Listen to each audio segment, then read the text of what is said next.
안녕하세요. 오늘은 이 시간에는 운동 기능 관련 체력에 대해 알아보겠습니다. 우리가 지난 시간에는 건강 관련 체력에 대해서 살펴봤었죠. 건강 관련 체력에는 어떤 것들이 있었죠? 첫 번째 근력, 근육이 수축하는 힘. 두 번째 근지구력, 지구력에는 첫째 근지구력과 둘째 심폐지구력이 있다고 했습니다. 그리고 셋째 유연성, 그리고 넷째 신체 조성, 체성분 신체 조성이 여기에 속한다라고 했어요. 다시 말해서 근력, 지구력, 유연성, 신체 조성, 심폐 기능, 이런 것들이 좋다는 것은 그 사람이 건강하다라는 얘기예요. 반면 운동 관련 체력, 여기에는 순발력, 민첩성, 평형성, 협응성이 있어요. 이러한 기능이 좋다는 것은 그 사람이 운동을 잘 한다는 이야기예요.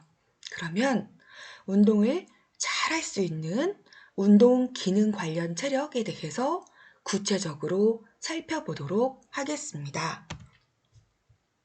체력, 피트니스, 그리고 운동 기능 관련 체력. 첫 번째, 순발력에 대해서 살펴보도록 하겠습니다. 자, 순발력이라는 것은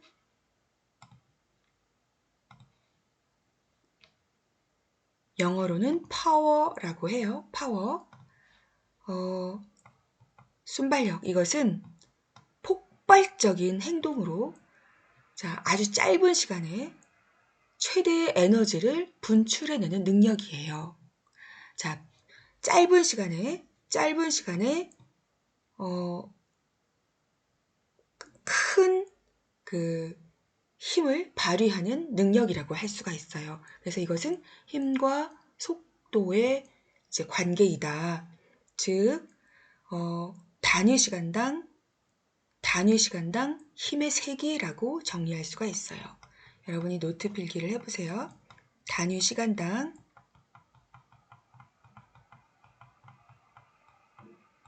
힘의 세기라고 할 수가 있습니다.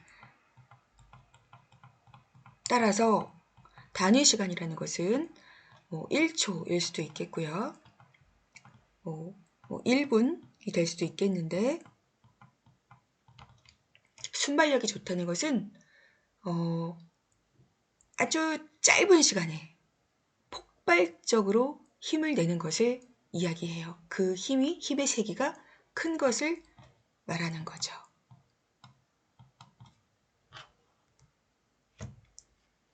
그래서 이것은 이 파워가 좋다는 거, 그 예로는 여러분 중고등학교 때 공 던지기 했었죠? 공 던지기, 공을 아주 짧은 시간에 폭발적인 힘으로 아주 멀리 던질 수 있는 사람, 이 사람이 순발력이 좋다라고 말을 할 수가 있어요. 그래서 공 던지기를 3m를 던졌는지 5m를 던졌는지 5m를 던진 학생이 이 단위 시간당 힘의 세기, 즉 순발력이 좋다라고 할 수가 있어요. 그럼 여러분 한번 생각해 볼까요? 순발력이 가장 좋은 사람은 누구일까요? 순발력이 가장 좋은 운동선수는 누구일까요? 네, 많은 운동선수들이 순발력을 요구하겠지만 아무래도 이 역도 선수가 역기를 번쩍 들어올리는, 자기 몸의 2배, 3배씩 나가는 역기를 번쩍 들어올릴 수 있잖아요. 짧은 시간에. 역도 선수가 순발력이 아주 좋은 선수라고 할 수가 있겠고요. 또 뭐 예를 들자면 또 어떤 선수들이 있을까요? 네, 투포환 던지기 선수, 투포환 선수, 또 뭐 창 던지기 선수, 네, 이런 선수들이 되겠죠.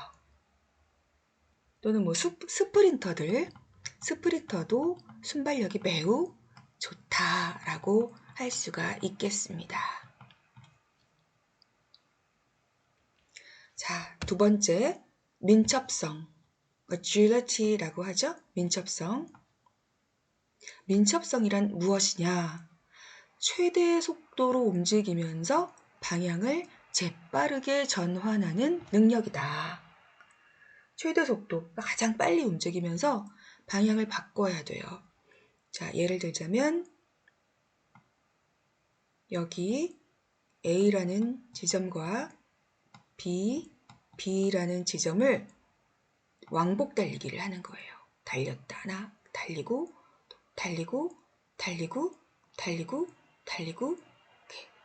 계속 이것을 자 A에서 B로 갔다가 다시 방향을 재빠르게 180도 전환해서 다시 A로 오죠? 다시 180도 전환해서 B로 가죠. 이렇게 10바퀴를 왕복 달리기를 했는데 만약에 이 A와 B 사이의 거리가 뭐 10m라고 한다면 10바퀴를 했어요. 이것을 뭐 예를 들어서 뭐 1분 안에 할 수 있었다. A는 1분 안에 했다. 뭐 B는 2분이 걸렸다. 라고 한다면 A가 B보다 민첩성이 좋다라고 할 수가 있겠죠. 180도 몸을 반대 방향으로 바꾸는데 최대 속도로 바꾸면서 방향을 전환시키면서 움직일 수가 있었죠. 그 능력 바로 민첩성이 좋다라고 할 수가 있는 거예요. 또는 지그재그 달리기도 돼요. 이렇게 지그재그 달리기. 여기 장애물들이 하나씩 있고요. 이 장애물을 지그재그로 통과하는 거예요. 지그재그로 통과를 하는데 가장 최대 속도로 통과해서 이 꼬린 지점에 여기가 출발선이면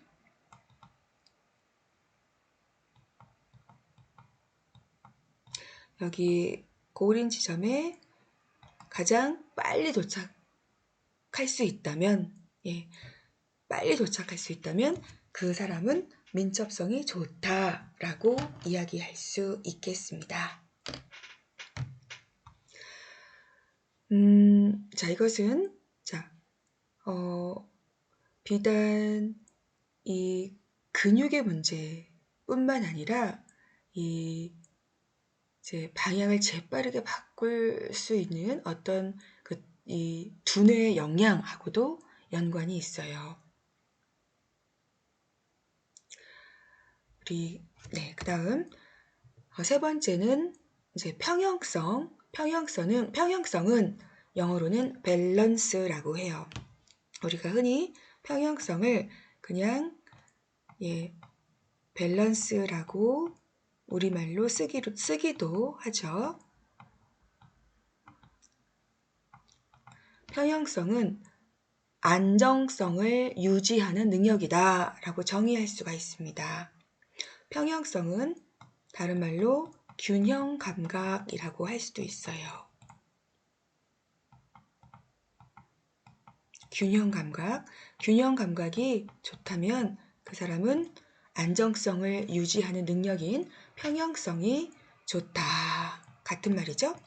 그럼 균형 감각에 관련된 우리 몸의 기능에는 어떤 것들이 있을까요? 우리 시각계, 그리고 안뜰개가 있죠. 안뜰개. 그리고 고유감각 수용계가 있습니다. 우리가 균형 감각을 유지하는 데 필요한 이 시각계 기능이 필요하고요. 그 다음에 안뜰게 우리가 이제 그 귀에 이 균형을 유지하는 이제 역할을 담당하는 이 이제 이 안뜰개가 있는 거죠. 그리고 고유감각 수용계라고요. 고유감각 수용계는 우리 몸 이제 근육에 존재하는데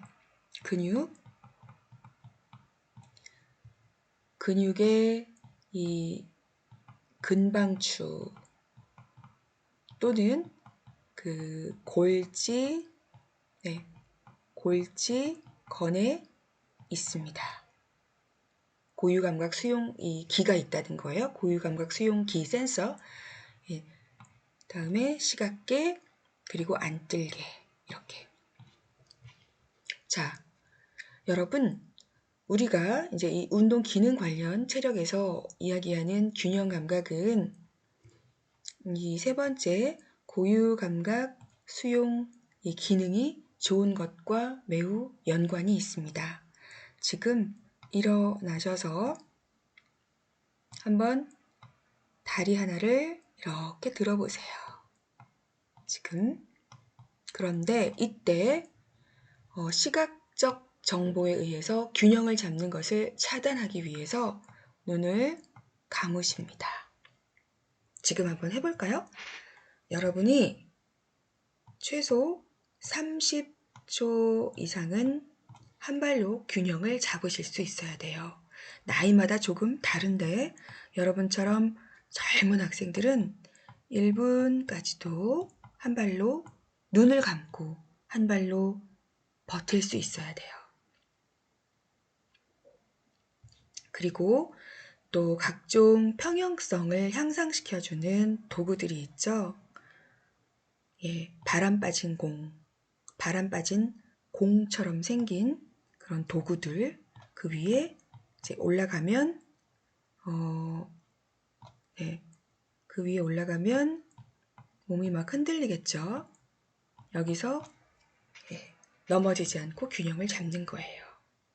그리고 보수라고 이렇게 생긴 도구도 있고요. 이 위에 올라가서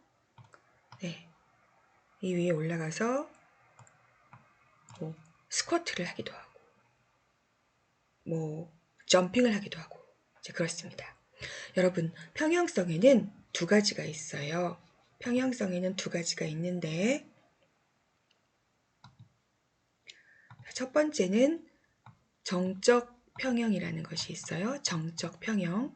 정적 평형은 우리가 앞서 테스트한 외발서기 또는 바람 빠진 공, 스테빌리티 디스크라고 하죠. 이렇게 생긴 거, 스테빌리티 디스크 위에서 이제 넘어지지 않고 서 있는 능력, 이런 능력이 있고요. 그리고 동적 평형성이 있어요. 동적 평형성이란 외나무 다리를 걷는 능력이에요. 외나무 다리가 이렇게 있어요. 외나무 다리를 이렇게 걸을 수 있는 거죠.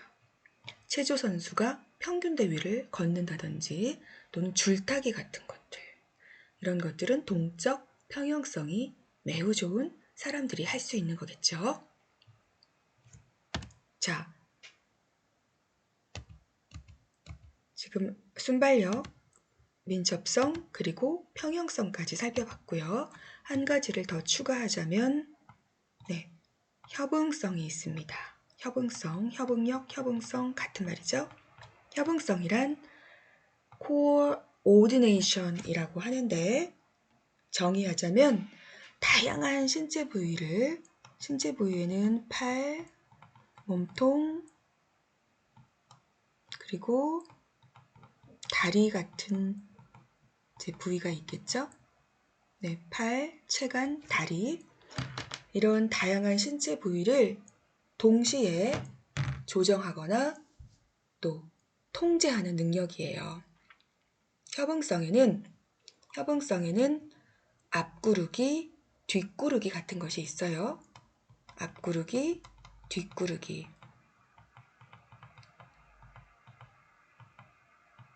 그리고 자, 이 동작들은 우리 몸의 모든 부분을 다 사용해서 앞으로 구른다든지 뒤로 구르는 이러한 완성도 있는 동작을 만들어내는 거죠. 앞구르기나 뒷구르기가 잘 안 된다는 것은 우리 몸을 이 동작을 하기 위해서 우리 몸이 코어디네이션 돼야 되는데 이것이 잘 이제 안 된다는 거예요.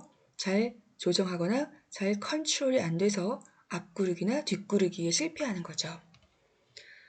자, 또는 이제 농구 선수가 드리블을 해요. 드리블을 하는데 드리블만 하는 것이 아니라 드리블을 하면서 막 움직여요. 드리블을 하면서 막 움직여요. 네, 드리블을 하면서 뛴다 이런 것도 있고요. 또 뭐 줄넘기를 하면서 뭐 움직이는 거, 예, 줄넘기를 하면서 막 움직여요. 이런 것도 협응성이 좋다라고 할 수가 있고, 또 피겨 스케이팅 선수가 뭐 트리플 악셀을 한다든지 이런 것들. 네, 피겨 스케이팅 선수들은 협응성이 매우 좋은 선수들이에요. 이렇게 팔, 체간, 다리 같은 다양한 신체 부위를 동시에 컨트롤해서 어떤 완성도 있는 동작을 만들어내는 것. 이런 능력을 협응성이라고 합니다. 자, 이번에는 근력, 우리가 운동, 건강 체력 그 네 가지 해서 그 네 가지가 근력, 지구력, 그리고 근지구력, 심폐지구력, 그리고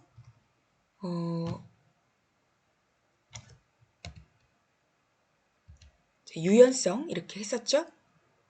자, 여기서 이제 그 각각의 체력을 테스트할 수 있는 항목엔 어떤 것들이 있는지 구체적으로 살펴보도록 할 거예요. 자, 근력을 테스트하는 검사에는 악력 검사라는 것이 대표적이에요. 악력 검사란 쥐는 힘이죠. 쥐는 힘. 이런 악력 검사라든지 또는 여러분 국민체력센터인가요? 국민체력센터에 가면 이러한 그 체력을 테스트하는 그런 그 서비스가 있어요.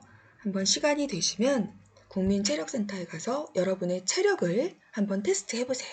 여러분의 체력이 여러분의 나이와 일치하는지, 아니면 나이보다 더 젊은지, 더 좋은지, 아니면 나이는 20대인데 체력 나이는 40대, 50대인지 테스트해 볼 수가 있어요.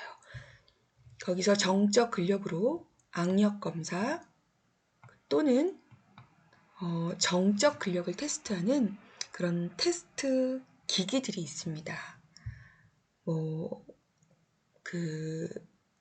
배근력 테스트라는 것도 있고요.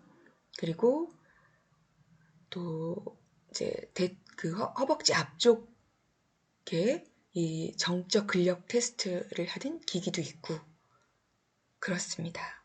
각근력이라 그러죠. 각근력.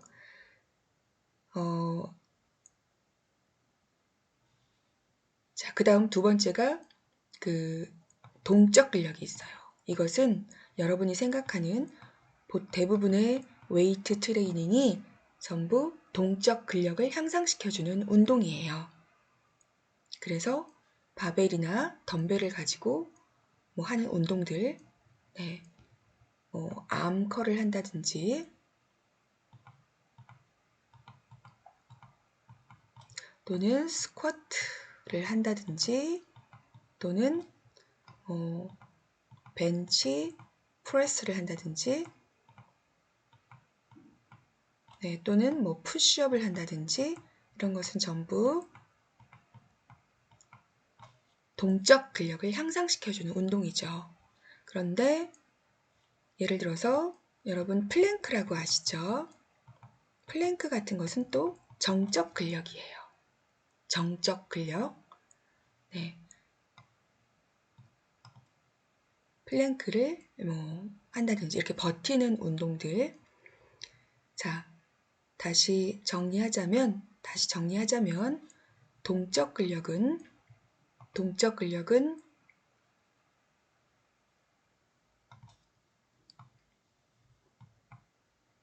이것은 이것은 아이소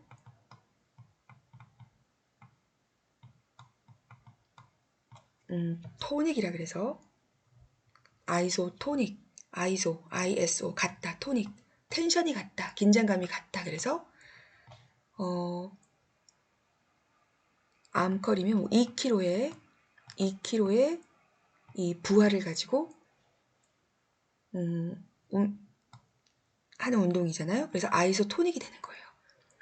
만약에 스쿼트를 한다면 내가 10kg의 바벨을 이고 한다, 또는 내가 그냥 맨 스쿼트를 한다면 이것은 맨몸이라는 아이소 똑같은 이 부하 또는 10kg이라는 부하를 가지고 하는 운동이기 때문에 아이소토닉, 우리말로는 아이소 같다, 등, 그리고 장력이 같다. 그래서 등장성 운동이라고 불러요.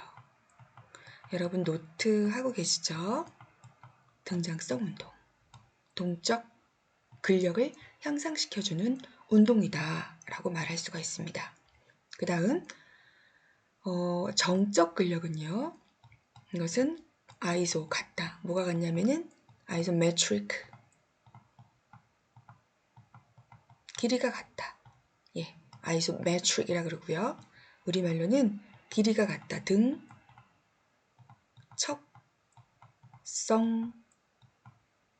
운동이라고 하는 거예요. 등척성 운동. 길이가 같다. 플랭크 할 때 여러분 근육의 길이가, 플랭크는 이렇게 하는 운동이죠.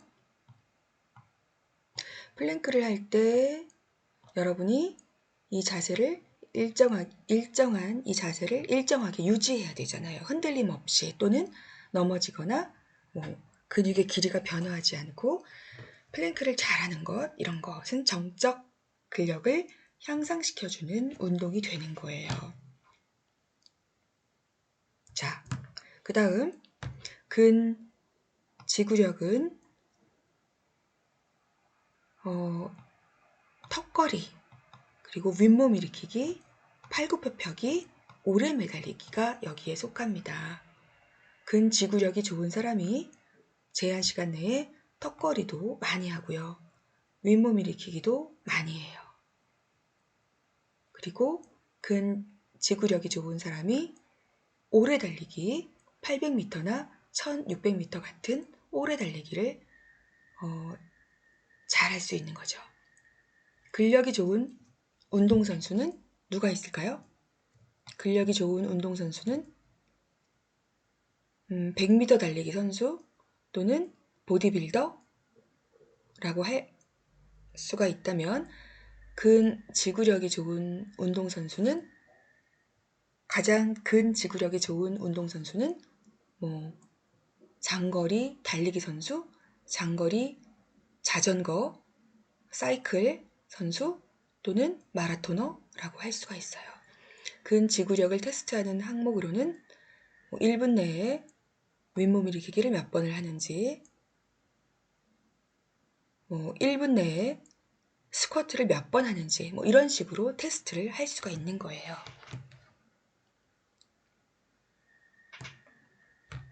여러분 중고등학교 때는 오래 매달리기를 얼마나 오래 하는지, 이것으로 근지구력을 테스트했을 거예요. 그리고 심폐지구력은 물론 근지구력과 심폐지구력은 상관관계가 있어요. 심폐지구력이 좋은 사람이 근지구력이 좋겠죠. 근지구력 좋다는 것은 그 활동근에 심폐 기능이 좋아서 활동근에 영양분과 산소를 담은 그 혈액을 지속적으로 충분한 혈액을 공급해 줄 수 있다는 거예요. 그래서 근지구력과 심폐지구력은 서로 상관관계가 매우 큰데, 근지구력은 이 근육이 지치지 않고 어떠한 행동을 이제 수행할 수 있다는 거죠. 그러니까 근피로가 근피로도가 크지 않고 어떤 행동을 지속적으로 할 수 있는 능력인 거죠. 심폐지구력을 테스트하는 항목으로는 오래 달리기가 있다라고 말씀드렸었습니다. 그리고 마지막으로 평형성과 협응력이 있네요. 평형성은 제가 아까 설명드렸죠. 정적 능력이 있고 동적 능력이 있는데, 정적 능력은 외발 서기, 그리고 동적 능력은 평균 대위 걷기, 이런 것들이 있어요. 그리고 협응성은 앞구르기, 뒷구르기, 이런 이러한 동작을 얼마나 완성도 있게 수행해내느냐, 이것으로 협응성을 테스트하게 됩니다. 그리고 유연성은 보통 우리가 하는 것이 윗몸을 앞으로 굽히는 거예요. 예를 들어서 만약에 우리가 서 있다면 몸을 이렇게 앞으로 이렇게 구부려서 테스트를 하죠. 얼마나 숙일 수 있는지. 또는 앉아서 이렇게, 여기가 이게 다리라면 앉아서 몸을 얼마나 이렇게 펼 수 있는지. 그래서 보통은 자기 이 다리보다, 발끝보다 더 밑으로 내려갈 수 있어야 하죠. 네. 발끝까지 터치하는 것보다 조금 더 내려갈 수 있어야겠죠? 예, 그러면 이제 이런 것들이 유연성을 테스트하는 항목이 되겠습니다.